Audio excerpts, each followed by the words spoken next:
noite a todos, graças e paz do Senhor Jesus. Você que é o nosso convidado, que está aqui conosco, seja muito bem-vindo. Deus te abençoe grandemente. É uma honra receber você aqui. Nós queremos, você que nos visita pela primeira vez, a gente gostaria de te dar uma lembrança. Nossa equipe vai te procurar, com certeza vai te identificar. A gente gostaria que você preenchesse uma ficha aí, você pode fazer um pedido de oração, indicar algo, a gente quer te conhecer melhor, a gente tem um presente para poder te dar, e no final você pode entregar essa ficha na nossa equipe ali na saída, e você vai receber um presente. Fica à vontade com nós. Eu sou o pastor Minco Alves, sou o pastor sênior dessa igreja, e é uma honra ter você aqui. Hoje eu quero compartilhar algo com você, muito especial, que tem a ver com o que nós temos vivido nesse ano de 2025.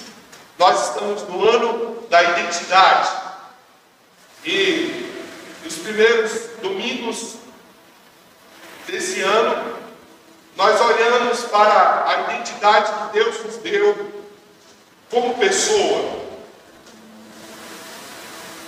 Eu quero ler com você um texto que está em Efésios capítulo 2, versículo 19, que diz assim: assim, pois, já não sois estrangeiros, nem forasteiros, antes sois concidadãos dos santos e membros da família de Deus. Diga comigo: membros da família de Deus. Mais uma vez, membros da família de Deus. Hoje eu quero compartilhar com você sobre o seguinte tema: somos uma família. Somos uma família.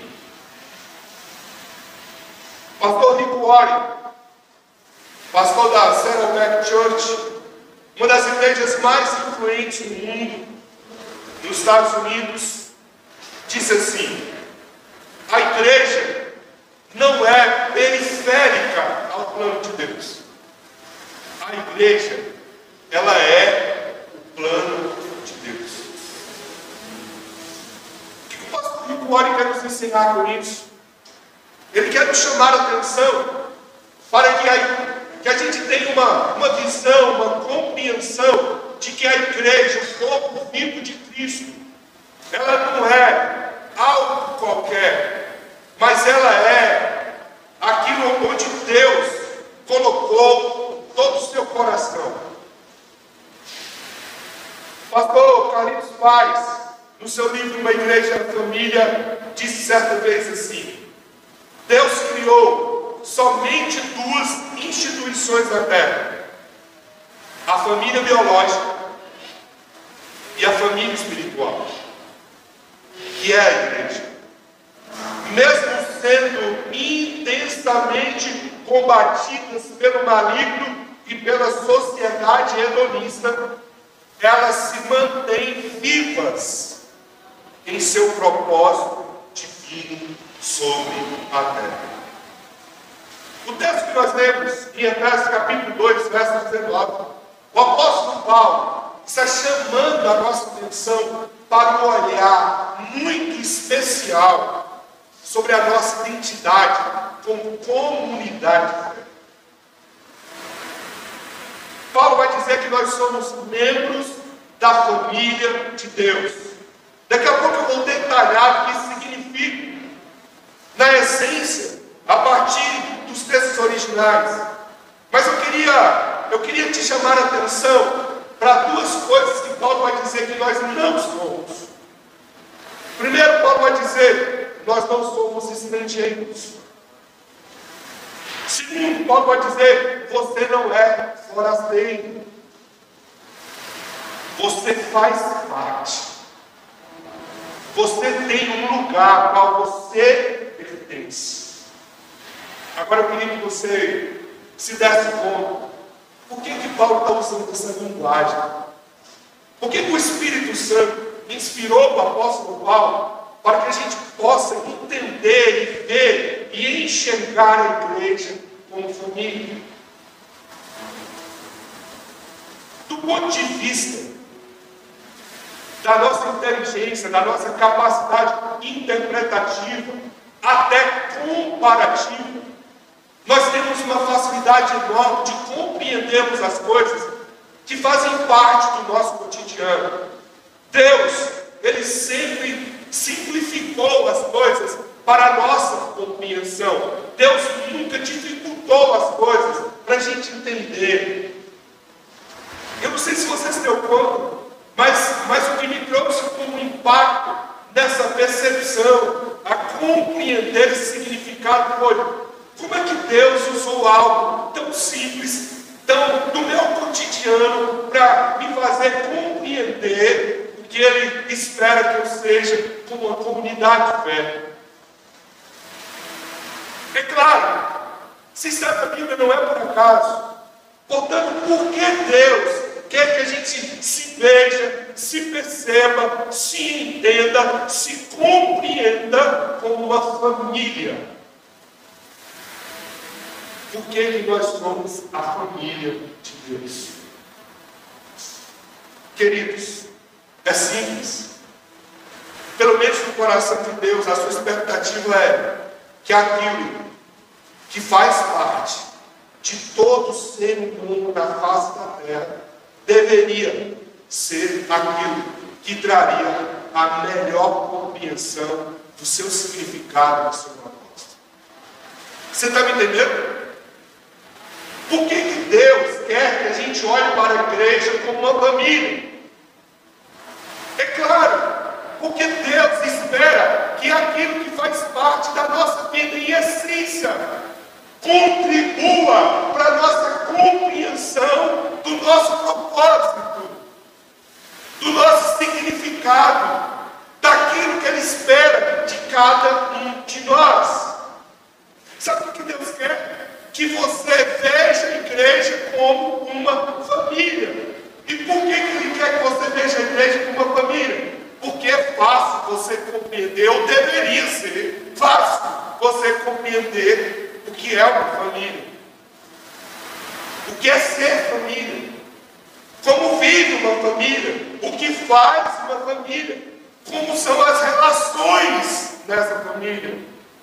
É por isso que Deus quer que a gente olhe para a igreja dele assim.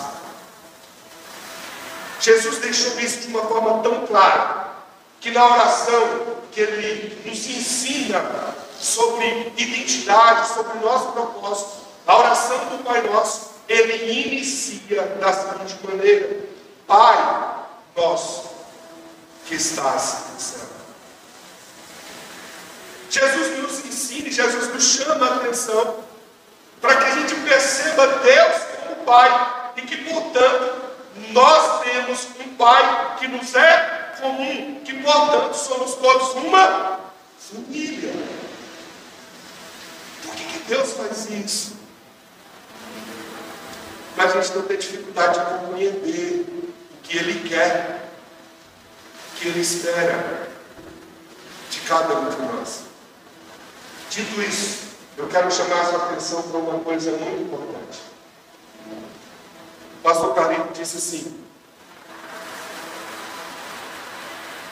essas duas instituições criadas por Deus são intensamente combatidas pelo inimigo e pela sociedade humanista. Qual é a forma que o inimigo tem de corromper um conceito, um significado, um propósito de Deus, deteriorando aquilo que nos levaria a uma fácil compreensão?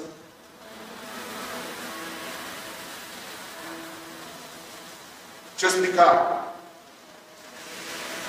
Se Ele quer que a gente o veja como Pai, e esse é o seu desejo, todo investimento do maligno é para destruir o meu modelo de paternidade no mundo, para comprometer a minha visão acerca de Deus na minha paternidade. Faz sentido agora? Por que nós enfrentamos tantas lutas nas famílias? Para a família não se tornar um modelo de significado e propósito para o propósito maior de vida. Por que a sociedade agoniza? Porque o inimigo quer destruir a família. Porque a família traz da sua essência um modelo de propósito da família espiritual.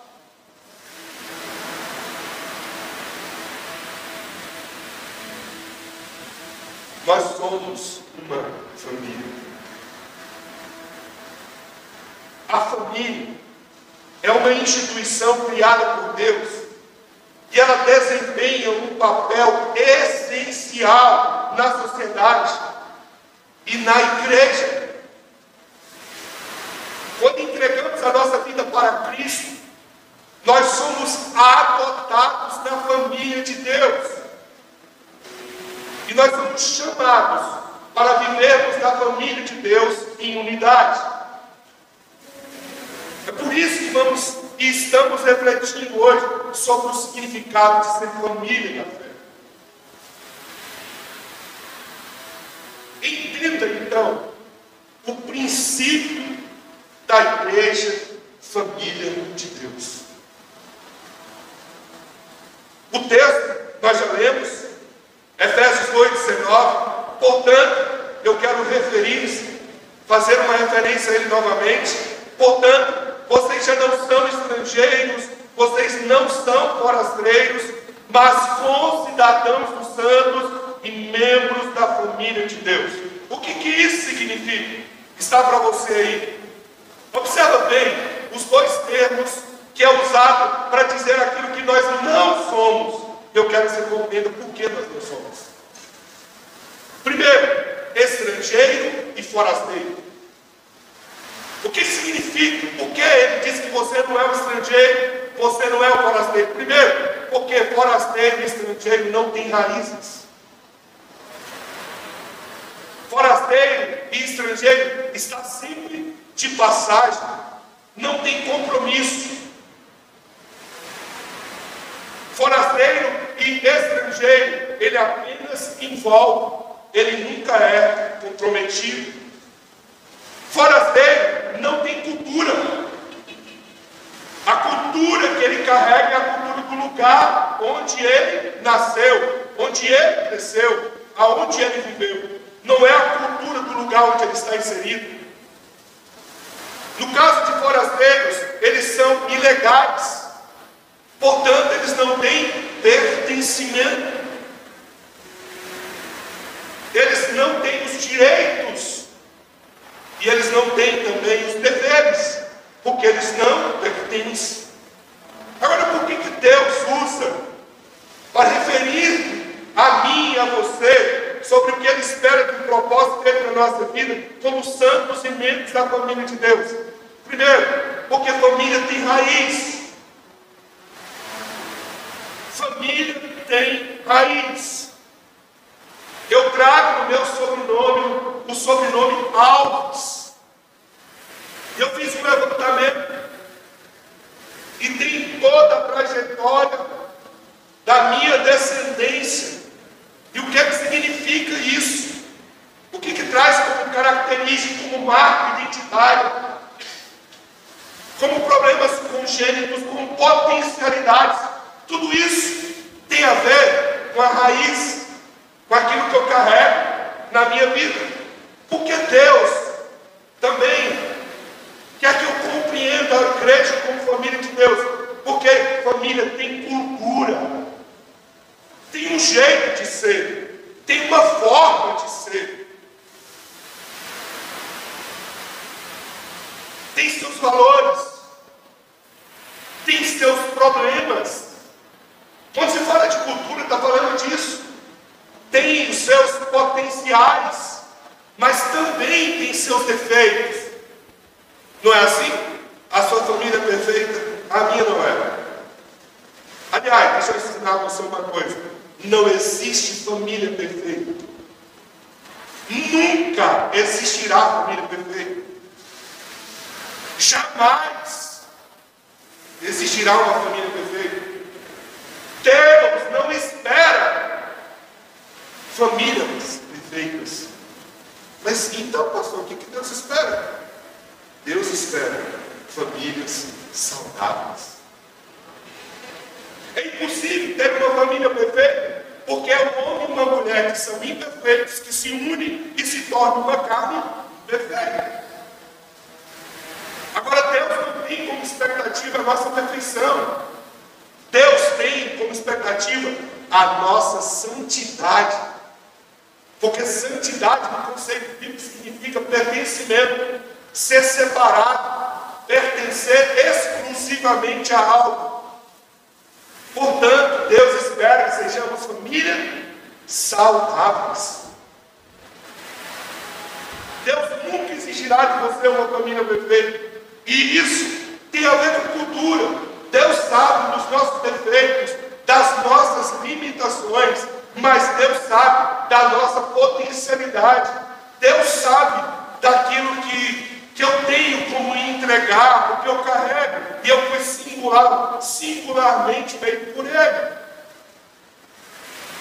Outra coisa, família é legal, tem legalidade, tem santidade, e família tem pertencimento, faz parte de algo genuíno. Esses dias atrás, nos dias de férias que nós tivemos, a Letícia um dia vira para mim e disse assim: pai, sabe que eu percebi uma marca da sua família? Uma marca da sua família é a mesa. Beleza, é isso mesmo. A gente gosta de se reunir em volta da mesa. E tudo que a gente faz, sabe onde é que combina? Na mesa. Ontem a minha irmã veio para a reunião do Ministério Infantil, e quando a minha esposa chegou em casa, ela disse: sua irmã mandou algo para você. Os biscoitinhos que eu mais gosto, os biscoitinhos de igreja. Eu trago um pertencimento, uma identidade como família. É isso que Deus quer que a gente enxergue, que a gente veja acerca da igreja dele.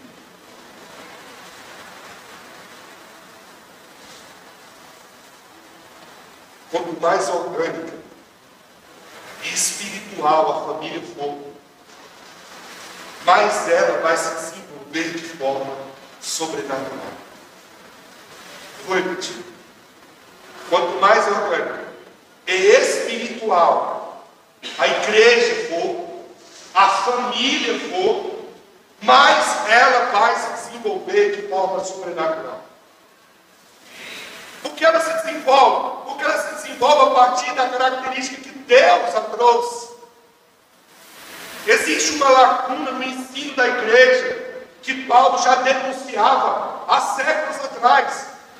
1 Coríntios 4, verso 15, o apóstolo Paulo diz: embora possam ter 10.000 tutores em Cristo, vocês não têm muitos pares. Sabe o que Paulo está denunciando? Sabe o que Paulo está chamando a nossa atenção? A falta de referência familiar, paterna, na nossa vida. É por isso que as pessoas têm muita dificuldade no seu relacionamento com Deus. Por quê? Porque a sua relação paterna está deteriorada. Deixa eu te dar um exemplo. Uma pessoa que dentro da sua casa foi abusada por quem mais deveria prover segurança para ela, como que vai enxergar Deus como Pai? Vocês entenderam? Uma pessoa que sofreu todo tipo de abusos, que cresceu dentro de um ambiente de rigidez, usar só a palavra rigidez, qual é a visão que ela vai construir de Deus Pai?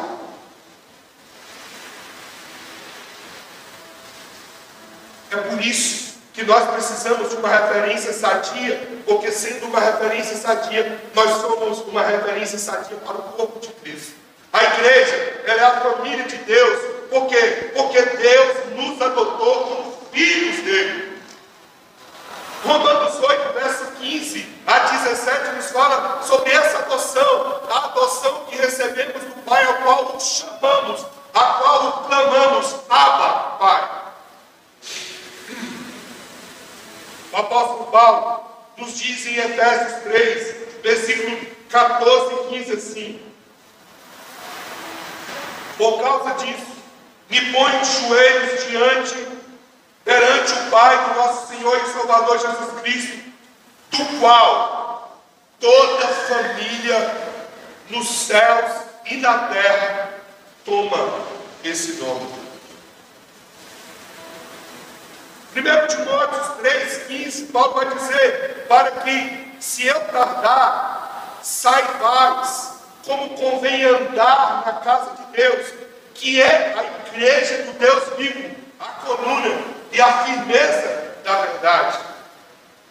Queridos, igreja não é apenas um ajuntamento de pessoas, mas a igreja é uma família unida por laços espirituais. Uma família que cumpre o propósito de Deus na terra. Somos uma família para pertencer. O que isso significa? Significa que nós pensamos como família. Se não pensamos, no mínimo deveríamos pensar. Somos uma família para pertencer, o que significa que nós agimos como família. Como age a família? Sabe o que Jesus disse? O reino dividido contra si mesmo não pode existir. E o que é agir como família? Eu queria que você pensasse como é agir em família. Somos uma família para pertencer. O que isso significa? Nós vivemos como uma família. Deixa eu dar um exemplo. Domingo passado, eu estava ministrando em Manaus, no aniversário da igreja, lá em Manaus. Passei a semana inteira em oração, por causa dos nossos desafios como família reviver. E no domingo, fiquei o tempo inteiro trancado. No sábado, fiquei o dia inteiro trancado no hotel. Domingo, passei 90% do tempo também dentro do hotel, orando, pedindo direção de Deus e pedindo discernimento do Senhor. E depois eu tive discernimento, depois de oração, liguei para o pastor Marcos. E o pastor Marcos trouxe aqui na celebração do domingo passado sobre uma necessidade que a gente tinha como família da fé. Sabe o que eu tive que fazer para poder ligar para o pastor Marcos e falar para ele: compartilhe com a igreja? Rever tudo isso que eu estou compartilhando com você. Trazer a minha memória, no meu coração, de que nós somos uma família espiritual. Que, portanto, os privilégios que nós recebemos de Deus, nós compartilhamos em família. Mas os desafios que nós enfrentamos em família. Nós somos uma família para pertencer, porque nós pensamos como família. Nós somos uma família para pertencer, porque agimos como uma família. Nós somos uma família para pertencer, porque vivemos como família. Então as responsabilidades, elas são compartilhadas em família. Ou na sua família não é assim? Quando o pastor Marcos veio aqui e falou do nosso desafio de pagarmos aluguel na segunda-feira, nós estávamos aqui falando como família, compartilhando a família, os desafios da nossa família. E sabe o que aconteceu? Eu me emocionei muito. Tentei antecipar meu voo para vir embora, não consegui. Me emocionei muito. Sabe por quê? Porque eu vi como várias pessoas conseguiram entender o que é ser família. E aquilo que era a preocupação daqueles que lideram a comunidade de fé, passou a ser a preocupação da comunidade de fé família. E então a família se mobiliza. E no final do dia, nós tínhamos honrado a nossa responsabilidade. Deus fez o milagre. Mas Deus fez o milagre aonde? Na família. Por quê? Porque família se ajuda. Família se apoia. Família suporta o outro. Família cuida. Deixa eu te falar uma coisa. Quando você decide ser um dizimista, você está decidindo viver uma família. Quando eu não faço isso, é porque eu não entendi que eu ainda não sou parte dessa família. Só pode ser. Porque todos os privilégios e responsabilidades são compartilhados como família. Eu quero dizer, da minha alegria, da minha gratidão, de ver a mobilização da família para assumir a responsabilidade. Sabe uma coisa? Aquilo que aconteceu foi o Espírito Santo trazendo no meu coração uma confiança. E sabe qual foi a confiança? Aquilo que eu tenho ensinado. Tem pessoas que estão entendendo. Tem filhos espirituais que estão vivendo como filhos espirituais. Que eu não preciso seguir caminhando como se eu tivesse que carregar tudo sozinho. Que nós somos uma família. E me deu a paz e a alegria de ter um ambiente que eu possa compartilhar as coisas. Pelo menos na minha casa a gente não esconde as coisas. Lá na sua casa é assim? Se é assim, está errado. A gente compartilha as nossas lágrimas. A gente chora as nossas dores. A gente ajuda um ao outro.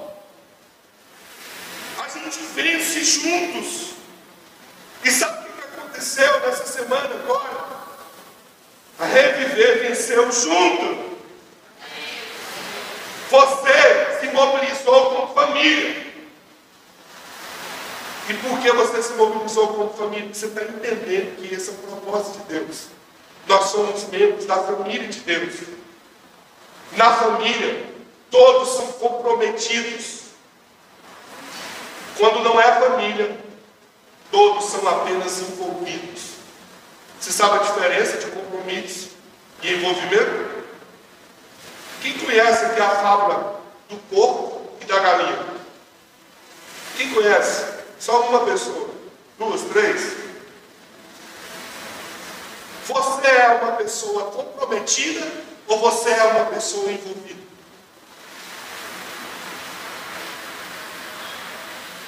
Conta-se a história de que numa fazenda, o dono da fazenda resolveu desafiar o porco e a galinha para medir onde estava o coração deles dois. E o desafio foi: durante 30 dias, vocês vão preparar um café da manhã maravilhoso para mim. Mas vocês não podem repetir os ingredientes. Eu quero ver o quão criativos vocês são. Muito bem. E eles começaram, e eles se mobilizavam. E a primeira semana eles fizeram assim o patrão ficar impressionado. Com o passar do tempo, a galinha abaixou a cabeça e resolveu cuidar daquilo que era interesse dela. E o porco se viu sozinho na responsabilidade de honrar o compromisso. Por que tinha que honrar o compromisso? Porque o desafio era: se vocês não conseguirem fazer aquilo que vocês devem fazer, vocês pagarão com a vida. Passado o tempo, a galinha resolveu fazer as coisas que ela achava que deveria fazer. E o porco foi assumindo a responsabilidade sozinho, cansando. Final da história: a galinha não se preocupou do mesmo nível que o porco se preocupou. Por quê? Porque para fazer o café do patrão, a galinha tinha algo que não dependia da sua vida, que ela podia entregar. Ela dava o ovo. Enquanto o porco, por não conseguir entregar outra coisa, ele tinha que ser sacrificado para poder preparar o melhor café para o patrão. Porque o bacon só pode ser preparado com o sacrifício da sua própria vida. Essa história, ela nos fala de dois tipos de pessoa. Uma pessoa que está comprometida e uma pessoa que está envolvida. A galinha, ela estava envolvida porque não lhe custava a vida. O porco estava comprometido porque dependia de todo o cenário da sua própria vida. Queridos, na família, ou nós estamos comprometidos ou nós estamos envolvidos. A diferença é: o comprometido se doa, o comprometido se importa, o comprometido participa, o comprometido cuida. E o envolvido só aproveita.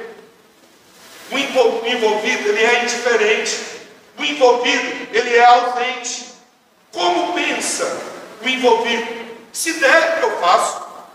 Se sobrar, eu colaboro, eu contribuo. O envolvido, ele só quer receber. Ele se torna um peso para os outros carregarem.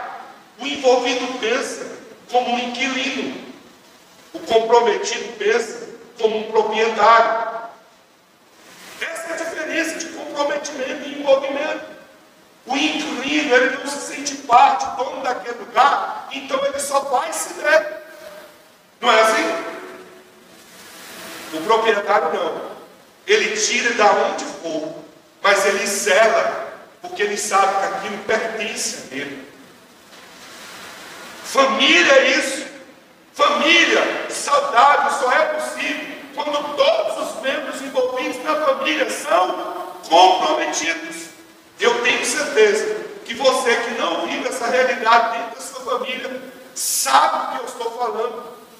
Quando você tem desafios na sua família, e só alguns se responsabilizam, como que fica? A família fica sobrecarregada. Agora, quando você tem alguém que se sente parte, está comprometido, ninguém sente o peso. Vou te dar um exemplo que aconteceu de ontem para hoje.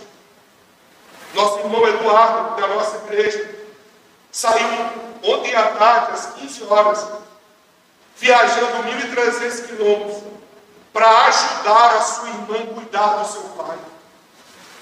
O seu pai teve uma infecção e está com a sepsemia no hospital, no estado grave. E lá do lado dele só tem uma irmã. Que ele decidiu: eu vou para ajudar a minha irmã a cuidar do meu pai. Você entende o que é alguém comprometido? Alguém que entende o que é ser família. É isso que Deus espera que sejamos, gente. Por isso que Deus quer que a gente veja a igreja dele como uma família. A igreja reviver é uma família para pertencer. E aquela frase está lá fora, não é por acaso. chamado de Deus para nós.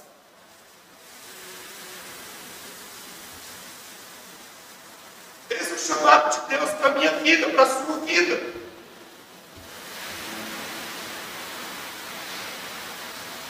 É isso que Deus espera de cada um de nós.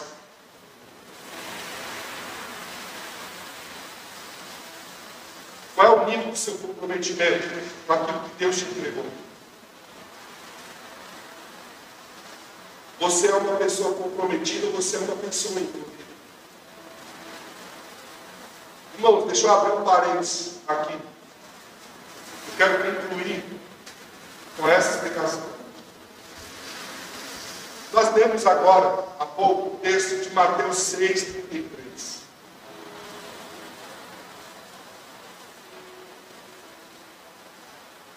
Buscai, pois, em primeiro lugar, o reino de Deus e a sua justiça, e todas as demais coisas nos serão acrescentadas.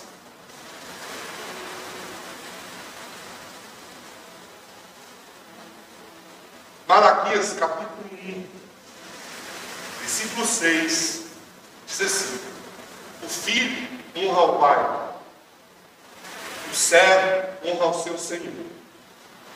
Se eu sou pai, onde está a minha honra? Se eu sou o Senhor, onde está o respeito para comigo?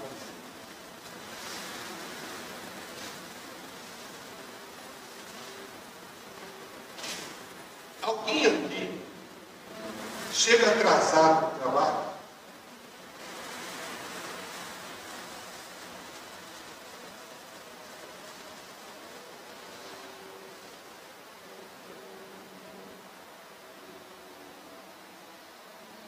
Quantas vezes na sua vida você trabalhou doente?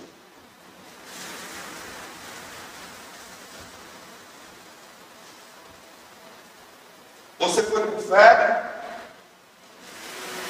morrendo de dor de cabeça. Quantas vezes você pediu dinheiro emprestado para ir trabalhar?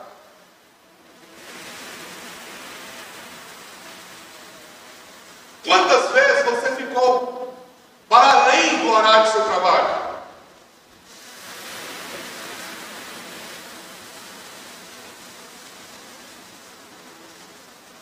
O filho honra ao pai, o servo ao seu senhor.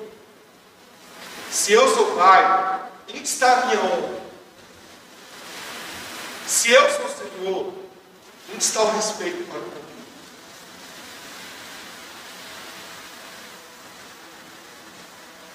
Buscai, pois, em primeiro lugar, o reino de Deus, a sua justiça, e todas as demais coisas nos serão acrescentadas.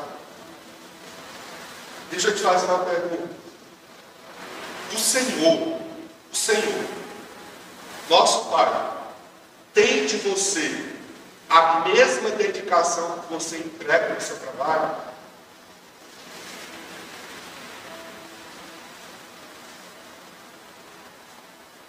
Quando você propõe e assume as responsabilidades no reino de Deus, você entrega com a mesma dedicação, com a mesma paixão? Mas lá, eu sou pago, pastor.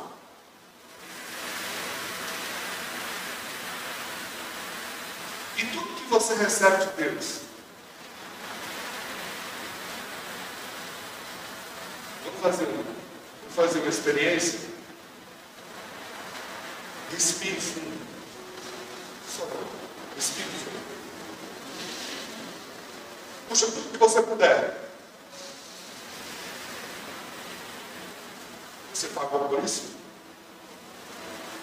Quem te deu?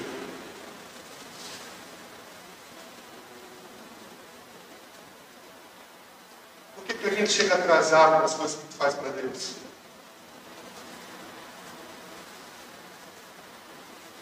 Porque a gente dá desculpa para mim na reunião de oração. Eu estou doente. Mas você saiu doente, amanhã foi trabalhar. Mas agora eu estou doente. Quantas vezes você saiu cansado para ir trabalhar? Mas eu não posso muito tempo descansar.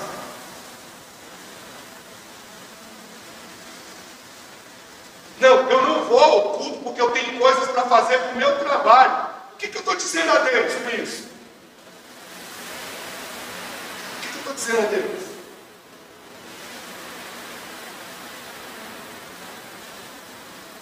Deixa eu te fazer uma colocação. E se Deus resolvesse tratar você da mesma maneira que você o trata, como seria esse tratamento com você? Eu acordo uma hora mais cedo para me arrumar e trabalhar. Mas eu reclamo quando eu preciso chegar 30 minutos antes. Eu trabalho até no sábado, 6 dias por semana, mas eu reclamo quando durante a semana eu tenho que gastar 2 horas no dia e 2 horas no outro dia para poder fazer as coisas para Deus. Com toda sinceridade, não tem nada errado não. Não tem nada errado não.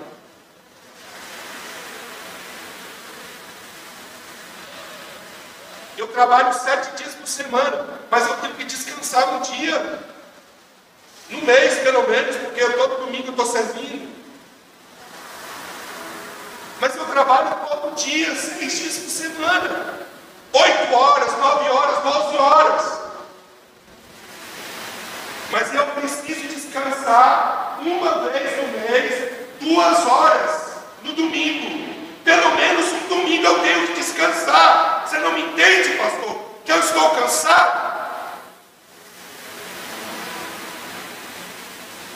Irmãos, a gente cria hierarquias de valores na nossa vida, influenciado pelo secularismo, influenciado pelo hedonismo, influenciado pelo materialismo, e a gente nem imagina que isso está destruindo a nossa relação com Deus.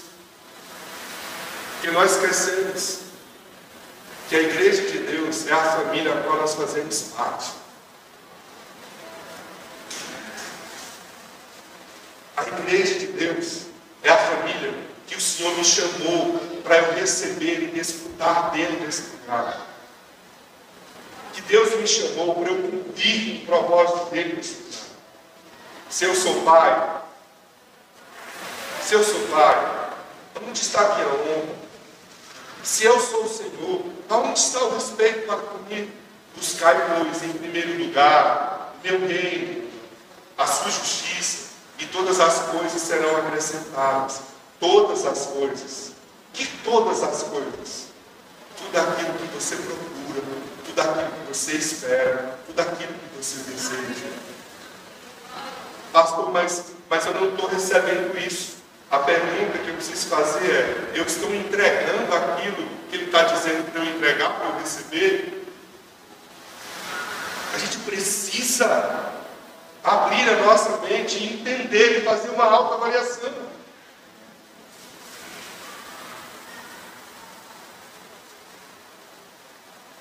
Lá fora eu tenho um compromisso com os outros, eu cumpro meu horário.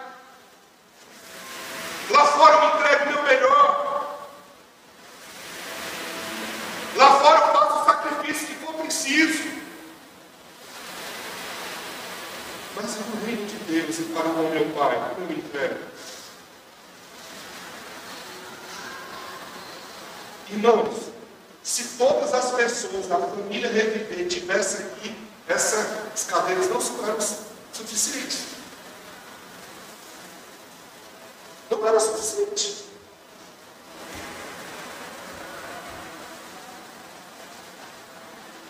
Busque, pois, em primeiro lugar o reino, a justiça minha, e todas as demais coisas eu vou te acrescentar. Você é um cidadão dos céus. Você é membro da família de Deus. Você tem responsabilidades. Você tem privilégios. O Pai é quem cuida de tudo, que sustenta tudo, que fará todas as coisas. E eu lembrei de uma coisa. Eu queria convidar você para ficar de pé, que nós vamos orar.